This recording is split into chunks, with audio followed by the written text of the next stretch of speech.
So how do you review and manage your confidence and emotions so that you're ready to go the next day? Welcome to the Think Profit Podcast. All information in this podcast is for educational purposes only and is not financial or health advice. Hey, Hugh, we've got a trader here who would like to change something about his trading. And he's saying that I would like to figure out how to review and manage my confidence and emotions and set myself up for the next day and the next trade. So for the next trading day. So how do you review and manage your confidence and emotions so that you're ready to go the next day? Yeah, that's a tough one. I think until you can get some practice on like the awareness around that, it might be helpful to create some sort of a scale or a measurement, like obviously that's subjective, but create as objective a measurement as possible. So you like do a like 1 to 10 scale and just put that in your journal or something and say, I felt like this, this is my confidence level, this is my emotional level, whatever you want to maybe make that positive 10, negative 10 or something like that. And then just track that day to day. And then for setting yourself up for the next day, I think a good one is just like visualization exercises. I think are probably the most powerful. Just visualize what you're going to be like the next day. Maybe you should write it out in your journal. Write it Mhm. out like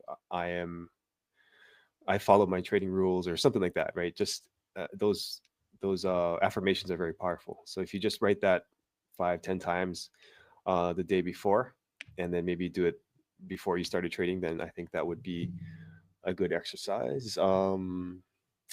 Yeah, another way you could measure your emotions or your maybe not your confidence, but your emotions objectively is you could use something like a Muse headband or like one of those heart math devices that will give you an actual readout of like your HRV or something like that, and you can use that as a quantitative measurement of maybe what kind of state you're in right now.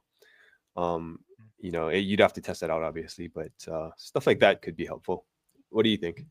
Yeah. Yeah, that's good. Good stuff. Um, so I would say how to review and manage your confidence. So, writing a journal about your thoughts, obviously keeping track of your feelings of, how confident you feel today going into trading. Another really interesting one is where the visualization thing you're talking about, where what you would do, like let's say I'm going to sleep. So I'm going to sleep and tomorrow morning I'm going to wake up and trade.